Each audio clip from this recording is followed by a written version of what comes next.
नमस्कार, मैं डॉक्टर अमिताभ सिंह एक बार फिर आपके सामने सीपीसी लेक्चर सीरीज में एक नए टॉपिक कमीशन को लेकर उपस्थित हूं। आप सभी का हार्दिक स्वागत करता हूं।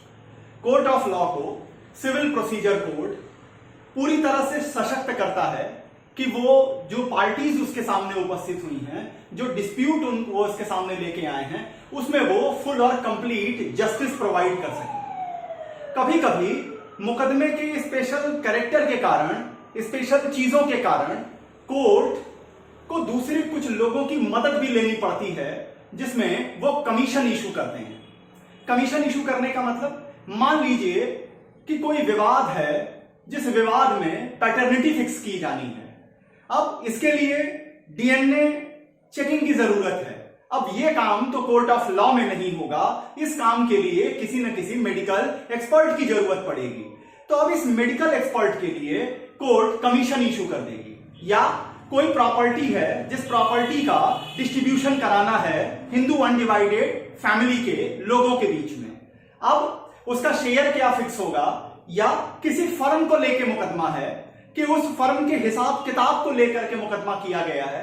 अब उस हिसाब किताब को करने के लिए, या कोई प्रॉपर्टी किसी ऐसी जगह सिचुएटेड है कि वहां पार्टीज के बीच में विवाद चल रहा है कि उस प्रॉपर्टी की वैल्यूएशन कितनी है। मीन प्रॉफिट की बात उठी है मुकदमे में। मीन प्रॉफिट, एक पार्टी 2 लाख मांग रही है, दूसरा कहता है इतना मीन प्रॉफिट नहीं बना। तो आखिर वास्तविक मीन प्रॉफिट कितना बना, यह जानने के लिए भी कोर्ट कमीशन इशू करती है। सीपीसी के सेक्शन 75 से लेकर के सेक्शन 78 और ऑर्डर 26, रूल 1 से लेकर के 22 में कमीशंस को बताया गया है। अगर हम 75 को देखें तो वहां पर 7 ऐसे कारण बताए गए, 7 ऐसे उद्देश्य बताए गए हैं जिनके लिए कोर्ट कमीशन इशू कर सकती है। पहला जो उद्देश्य जिसके लिए कोर्ट कमीशन इशू कर सकती है, वह उद्देश्य है किसी विटनेस का एग्जामिनेशन करने के लिए। कोर्ट का यह सेट प्रिंसिपल है कि चाहे वो पार्टी हो केस की या विटनेस, जब तक कोर्ट ऑफ लॉ के सामने नहीं आएंगे, अपनी बात नहीं रखेंगे, क्रॉस एग्जामिनेशन के जरिए उनकी कही बातों की चेकिंग नहीं होगी, तब तक उनके एविडेंस की कोई वैलिडिटी कोर्ट नहीं मानती। लेकिन रूल 1 से लेकर के 8, ऑर्डर 26 कुछ ऐसे सर्कमस्टांसेस को अलाउ करती है जहां पर कोर्ट किसी विटनेस के एग्जामिनेशन करने के लिए, और कभी कभी कुछ हालातों में पार्टीज के भी एग्जामिनेशन को करने के लिए इंट्रोगेटरीज के माध्यम से क्वेश्चंस बना करके कोर्ट कमीशन इशू कर देती है, और अपॉइंट किया हुआ कमिश्नर उन सारे क्वेश्चंस के ऊपर उस पार्टी के या उस विटनेस के आंसर्स कलेक्ट करके, क्रॉस उनसे करके सारा रिपोर्ट कोर्ट ऑफ लॉ में सबमिट करते हैं। अब वो कौन सी सर्कमस्टांसेस हैं जब किसी पार्टी की या विटनेस का एग्जामिनेशन करने के लिए कोर्ट कमीशन इशू करेंगे। यहां नंबर 1, अगर वो व्यक्ति कोर्ट की लोकल जुरिडिक्शन में रह रहा है लेकिन वो गंभीर रूप से बीमार है या अपंग है, या इस समय मौजूदा हालात में वो कोर्ट में नहीं आ सकता, कुछ और कारण है, लेकिन उसका आना, उसका एविडेंस मुकदमे के त्वरित निपटारे के लिए जरूरी है। नंबर 2, वो व्यक्ति कोर्ट के लोकल जुरिडिक्शन में नहीं रहता। नंबर 3, वो व्यक्ति कोर्ट के लोकल जुरिडिक्शन को छोड़ने ही वाला है। नंबर 4, वो व्यक्ति एक सरकारी कर्मचारी है, और अगर हम उसे कोर्ट बुलाते हैं तो उसके पब्लिक ड्यूटी की काफी ज्यादा नुकसान होते हैं। नंबर 5, कि वो व्यक्ति भारत के बाहर रहता है। इन 5 सर्कमस्टांसेस में किसी विटनेस का एग्जामिनेशन करने के लिए court of law commission issue कर देती है। यहां एक बात ध्यान दीजिएगा कि अगर वो व्यक्ति किसी और स्टेट में रहता है, मान लीजिए असम की कोर्ट सिलचर की कोर्ट में एक मुकदमा चल रहा है। सिलचर की कोर्ट में मुकदमे में रमेश जी को विटनेस के रूप में आना है। रमेश जी आंध्र प्रदेश में रहते हैं। अब सिलचर की कोर्ट सेक्शन नंबर 76 में रमेश जी का विटनेस लेने के लिए उस कोर्ट को उस कोर्ट के नाम पे कमीशन इशू कर देगी जिस कोर्ट के लोकल जुरिडिक्शन में रमेश जी आंध्र प्रदेश में रहते होंगे। अब वो कोर्ट वहां कमीशन के जरिए उनका विटनेस लेकर के सिलचर की कोर्ट को भेज देंगे। अगर रमेश जी भारत के बाहर रहते हैं, तब सिलचर की कोर्ट को लेटर ऑफ रिक्वेस्ट देना होगा सेक्शन नंबर 77 में। तो किसी भी विटनेस के एग्जामिनेशन के लिए 5 सर्कमस्टांसेस मैंने आपके सामने रखी जहां पर कमीशन इशू किए जाएंगे उस विटनेस का एग्जामिनेशन करने के लिए। नंबर सेकंड जो उद्देश्य है जिस कारण के लिए कमीशन इशू किए जा सकते हैं वो है लोकल इन्वेस्टिगेशन। अब लोकल इन्वेस्टिगेशन मतलब क्या? कभी कभी मुकदमे के डिस्प्यूट का जो सब्जेक्ट मैटर है बहुत ज्यादा पिक्यूलियर होता है, बहुत ज्यादा पिक्यूलियर सर्कमस्टांस या पिक्यूलियर नेचर का होता है। जैसे दो लोगों के बीच में विवाद चल रहा है प्रॉपर्टी के वैल्यूएशन को लेकर। मिस्टर ए का कहना है कि प्रॉपर्टी 20 लाख की है, मिस्टर बी का कहना है नहीं साहब प्रॉपर्टी केवल 4 लाख की है। अब कोर्ट ऑफ लॉ में बैठा हुआ जज वहां से बैठकर कोई आशाराम बापू की दिव्य आंखें तो रखता नहीं है कि आंख बंद करे और सब पता कर ले। तो इसके लिए क्या जरूरी है? उस मौका उस प्लेस पे जाना, उस जगह पे उसका पहुंचना जरूरी है जहां की वो मार्केटेबिलिटी देख सके, वास्तव में देख सके कि उस जगह की मार्केट प्राइस क्या है। और ये मार्केट प्राइस का पता करने के लिए उस जगह तक कोर्ट जाए, कोर्ट खुद जाए, अपना समय खर्च करे या इसके लिए कमीशन इशू कर दे। कभी कभी मीन प्रॉफिट को लेकर मुकदमा होता है और मीन प्रॉफिट के अमाउंट कितना होगा ये तभी आप एक्यूरेट जानकारी कर सकते हैं जब आप उस सब्जेक्ट मैटर पर गए हुए हैं। तो प्रॉपर्टी की वैल्यूएशन को लेकर के, प्रॉपर्टी को इंजरी कॉज हुई है, कितनी इंजरी हुई है, इंजरी कितना डैमेजेस दिया जाएगा, इसके वैल्यूएशन को फिक्स करने के लिए, मीन प्रॉफिट के वैल्यूएशन को फिक्स करने के लिए कोर्ट लोकल इन्वेस्टिगेशन अलाउ करती है। लोकल इन्वेस्टिगेशन के लिए कमीशन इशू करती है रूल 9 एंड 10 में। इशू करेंगे 9 में, 10 में वो कमिश्नर वहां जाएगा। कमिश्नर वहां जाने के बाद लोकल इंक्वायरी करेगा, मार्केट की वैल्यू देखेगा, प्रॉपर्टी की सिचुएशन देखेगा, उसके स्पेसिफिक कैरेक्टर को देखेगा। सारी चीजों को करने के बाद उसके हिसाब से कितनी वैल्यूएशन आती है, कितना मीन प्रॉफिट आता है, कितना डैमेज हुआ है, यह निकालने के बाद वो अपनी रिपोर्ट कोर्ट ऑफ लॉ में सबमिट करेगा। नंबर 3 उद्देश्य जिसके लिए कमीशन इशू किया जा सकता है वो है साइंटिफिक इन्वेस्टिगेशन। अब साइंटिफिक इन्वेस्टिगेशन सिविल लॉ में कैसे आ गए? साइंटिफिक इन्वेस्टिगेशन कहने का मतलब कि मान लीजिए दो भाइयों के बीच का झगड़ा चल रहा है, दो भाइयों के बीच में प्रॉपर्टी का डिस्प्यूट है, लेकिन एक भाई ये क्लेम कर रहा है कि ये जो दूसरा भाई है ये उसके पिता की संतान नहीं है, ये उसके पिता की संतान ही नहीं है। अब विवाद आ गया कि क्या वो उसके पिता की संतान है या नहीं है। अब इसके लिए डीएनए चेक कराने का माध्यम उपलब्ध है जिसका कोर्ट सहारा लेगी। अब क्या वो डीएनए चेकिंग का काम भी जज साहब खुद करेंगे? जी नहीं, इसके लिए एक्सपर्ट डॉक्टर हैं।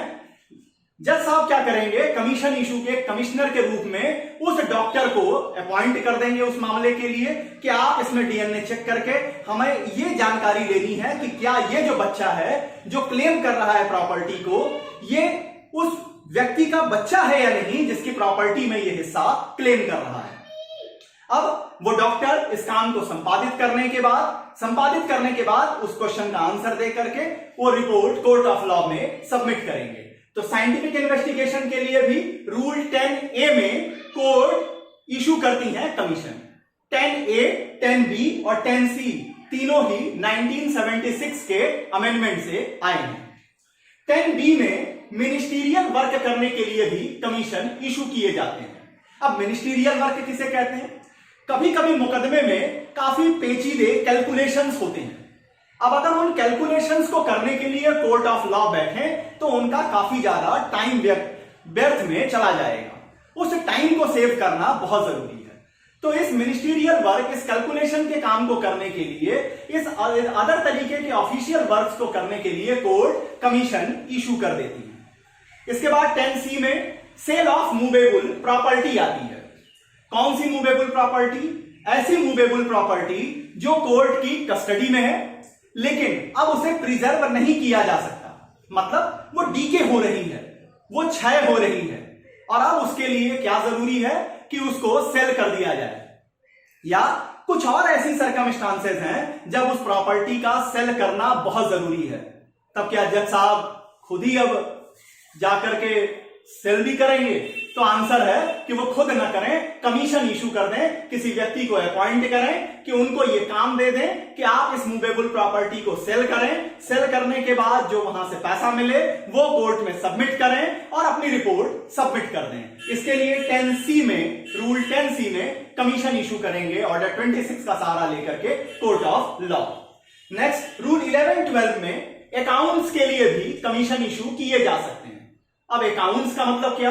अकाउंट्स का मतलब कभी कभी कमर्शियल फर्म्स के बीच में विवाद होते हैं।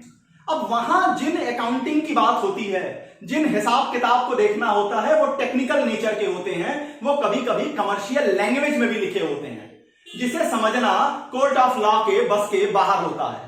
या अगर कोर्ट ऑफ लॉ समझती भी है तो उसका काफी बड़ा सब्सटेंशियल टाइम बेकार चला जाता है। इसके लिए अकाउंट्स करने के लिए, हिसाब किताब करने के लिए, किसी कंपनी के हिसाब किताब के लिए, किसी फर्म के हिसाब किताब के लिए कोर्ट कमीशन इशू कर देती है। और लास्ट है पार्टीशन करने के लिए। पार्टीशन करने के लिए भी कोर्ट कमीशन इशू करती है। यहां क्या होता है, मान लीजिए कि एक हिंदू अनडिवाइडेड फैमिली है। इस हिंदू अनडिवाइडेड फैमिली में 3 लोग हैं, मिस्टर ए, मिस्टर बी और mister C. Court of law ने प्रिलिमिनरी डिग्री इशू कर दी, प्रारंभिक डिग्री दे दी कि हां तीनों का हिस्सा 1/3 1/3 1/3 बनता है। अब केवल इतने से ही ये तीनों सेटिस्फाई तो हो नहीं जाएंगे। जरूरत क्या है, मिस्टर ए का शेयर कहां है, मिस्टर बी का कौन सा शेयर है और मिस्टर सी किस शेयर के मालिक हैं, ये स्पेसिफिक होना चाहिए। अब ये शेयर को प्रैक्टिकली वहां तक उस जमीन पे उतारने के लिए, उस लैंड पर इसका सेट पार्टीशन करने के लिए, प्रैक्टिकली पार्टीशन करने के लिए कोर्ट क्या इशू कर देंगे, कमीशन इशू कर देंगे। कमिश्नर क्या करेगा, कमिश्नर उस जगह पे जाएगा और वहां पर इन तीनों लोगों के शेयर को डिस्ट्रीब्यूट करेगा। अगर तीनों पार्टीज में से किसी का कोई ऑब्जेक्शन है, उस ऑब्जेक्शन को सुनेगा। यहां पर पार्टीशन करते समय कमिश्नर इस बात का ध्यान रखेगा कि तीनों के जो हिस्से बनेंगे उनका वैल्यूएशन, उनका कॉस्ट लगभग बराबर होना चाहिए। मतलब अगर 30 लाख की प्रॉपर्टी है तो 10 लाख, 10 लाख और 10 लाख के हिसाब से उस प्रॉपर्टी के हिस्से बनने चाहिए। बनने के बाद, ये करने के बाद कमिश्नर अपनी रिपोर्ट सबमिट करेंगे कोर्ट ऑफ लॉ में। शेयर को फाइनल करने का जो पावर है वो कोर्ट ऑफ लॉ का है कि अगर इन पार्टीज में से फिर भी किसी को कोई ऑब्जेक्शन कहना है, कोई विवाद है इनका, तो वो उसे कोर्ट ऑफ लॉ सुनेगी। सुनने के बाद वो फाइनलाइज करेंगे कि ये जो शेयर कमिश्नर ने फिक्स किए हैं ये ठीक है या इसमें कोई फेरफार करनी है। इतनी ये 7 आपके मेन ग्राउंड्स हैं या 7 मेन उद्देश्य हैं जिनके लिए court of law commission issue करती है। अब बात उठेगा कि कमीशन के लिए खर्च कौन बियर करेगा। तो कमीशन के लिए खर्च कौन बियर करेगा, यह डिपेंड करता है इस बात पर कि कमीशन की डिमांड किसने की है। अगर कमीशन की डिमांड प्लांटिफ ने की है तो प्लांटिफ बियर करेगा। अगर कमीशन की डिमांड डिफेंडेंट ने उठाई है तो डिफेंडेंट बियर करेगा। लेकिन अगर कमीशन को कोर्ट ऑफ लॉ ने सुओ मोटो यूज किया है, अब क्या होगा, अब जब वो फाइनल डिसीजन देंगे तो कोर्ट ऑफ लॉ ये डिसाइड करेगी कि आखिर उस कमीशन का खर्चा दोनों में से कौन सी पार्टी बियर करेगी। इसके बाद आते हैं पावर ऑफ कमिश्नर क्या है। पावर ऑफ कमीशन रूल 16 से 18 में बताया गया है ऑर्डर 26 के। कमीशन का मतलब एक ऐसा व्यक्ति जिसको कोर्ट ऑफ लॉ एथराइज कर रही है 7 में से कोई काम करने के लिए। तो उस व्यक्ति के पास क्या क्या पावर होंगे, उसके पास पावर होंगे, वो पार्टीज को अपने पास आने के लिए सम्मन भी इशू कर सकता है, पार्टीज की अपने सामने प्रेजेंस डिमांड कर सकता है, विटनेस की अपने सामने प्रेजेंस डिमांड कर सकता है, विटनेस का वो एग्जामिनेशन कर सकता है। मान लीजिए वो पार्टीशन कराने के लिए गया है तो उस प्रॉपर्टी पर इंटर करने का उसका पावर होगा, उस प्रॉपर्टी से निकलने के उसके पावर होंगे, उस प्रॉपर्टी पर अगर कोई और काम करना है उसके लिए वो एथराइज होगा। तो वो सारे एंसिलरी पावर का इस्तेमाल कमीशन करेगी जिस काम को करने के लिए जो एंसिलरी पावर जरूरी है उनको बताए काम को करने के लिए। तो ये है रूल 16 से लेकर के 18 में। अब एक इंपॉर्टेंट और इसमें बात उठती है कि अगर कोई फॉरेन कोर्ट कमीशन इशू करेगी तो वो कैसे गवर्न होंगे। फॉरेन कोर्ट का मतलब यहां पर क्या, पहले आप ये देख लीजिए। जब आप सेक्शन नंबर 78 को पढ़ते हैं तो वो कहता है कि 3 तरह की कोर्ट्स की बात यहां की गई है। पहला, वो कोर्ट जो भारत में तो सिचुएटेड है लेकिन ऐसी एरिया की कोर्ट है जहां सीपीसी लागू नहीं होती। ऐसी कौन सी area? For example Nagaland. Nagaland में आपकी सीपीसी लागू नहीं होती, तो अगर नागालैंड की कोई कोर्ट है। नंबर सेकंड, भारत के गवर्नमेंट के द्वारा भारत के बाहर स्टैब्लिश की हुई कोई कोर्ट। और नंबर थर्ड, किसी विदेशी राज्य मतलब किसी दूसरे देश की किसी कोर्ट। इन 3 कोर्ट्स को, अगर ये 3 कोर्ट कमीशन इशू करती हैं किसी सिविल मामले में, कोई ऐसा व्यक्ति है जिसका एविडेंस जरूरी है, जिसका विटनेस, जिसका एग्जामिनेशन जरूरी है, जिनसे साक्ष्य जरूरी है, और वो व्यक्ति भारत में कहीं रहता है। इन तीनों में से कोई भी कोर्ट भारत के उस स्टेट जहां पर वो व्यक्ति रहता है उसके हाई कोर्ट को यहां पावर दिया गया है रूल 19 से लेकर के 22 में। अब 19 से 22 रूल कहता है कि उस विदेशी मामले में जो पक्षकार हैं, जो पार्टीज हैं, उसमें से कोई एक या स्टेट गवर्नमेंट का लॉ ऑफिसर हाई कोर्ट के सामने एप्लीकेशन देंगे कि आपकी टेरिटोरियल जुरिडिक्शन में, आपके अपीलाट जुरिडिक्शन में मिस्टर एक्स रहते हैं जिनके लिए कमीशन इशू करना जरूरी है। हाई कोर्ट अपनी उस लोअर कोर्ट को, जिसकी लोकल जुरिडिक्शन में मिस्टर एक्स रह रहे होंगे, उनको वो कमीशन इशू करेगी। वो बताया गया काम करेंगे, करने के बाद रिपोर्ट हाई कोर्ट को देंगे, हाई कोर्ट ये रिपोर्ट आगे भेज देगी। लेकिन अगर वो व्यक्ति उस हाई कोर्ट की लोकल जुरिडिक्शन में रहता, मान लीजिए वो व्यक्ति गुवाहाटी में रहता है, गुवाहाटी हाई कोर्ट के नियर बाई रहता है, अब यहां पर वो लोअर कोर्ट को नहीं कहेंगे, अब वो किसी और व्यक्ति को, जिसको वो उचित समझे, कमीशन के रूप में अपॉइंट करेंगे। जब वो व्यक्ति जिसका एविडेंस लेना है वो हाई कोर्ट के खुद की लोकल जुरिडिक्शन के अंदर होगा, तो हाई कोर्ट किसी एक एथराइज व्यक्ति को, किसी एक ऐसे व्यक्ति को जिसको वो कंपिटेंट समझते हैं, उसको एथराइज करेंगे कमीशन के रूप में। और मिस्टर एक्स के साथ जो भी काम है, जैसे उनका विटनेस लेना है, उनका एग्जामिनेशन करना है, उनसे कोई साइंटिफिक इन्वेस्टिगेशन की जरूरत है, ये काम करके वो हाई कोर्ट को रिपोर्ट सबमिट करेंगे और हाई कोर्ट ये रिपोर्ट आगे सबमिट कर देगी। इतनी बातें पूरे कमीशन के बारे में मैंने आपके सामने रखी। 7 उद्देश्य होंगे जिसमें से किसी उद्देश्य के लिए कोर्ट कमीशन इशू कर सकती है, और यह शक्ति कोर्ट ऑफ लॉ को फुल और कंप्लीट जस्टिस प्रोवाइड करने के लिए दी गई है। समझता हूं कमीशन को समझाने में मेरा प्रयास सफल रहा। अगर आपको यह वीडियो पसंद आ रहा है तो कृपया इसे लाइक कीजिए, ज्यादा से ज्यादा सब्सक्राइब कीजिए और ज्यादा से ज्यादा लोगों से इसे शेयर कीजिए। सीपीसी लेक्चर सीरीज में अगला जो टॉपिक मैं आपके सामने लेके आऊंगा वो होगा प्रोसेस एट फर्स्ट हियरिंग। पहली बार जब सुनवाई होती है तब वहां क्या प्रोसीजर अख्तियार करती है कोर्ट, जिसे ऑर्डर 10 में बताया गया है। तब तक के लिए बहुत बहुत धन्यवाद। नमस्कार।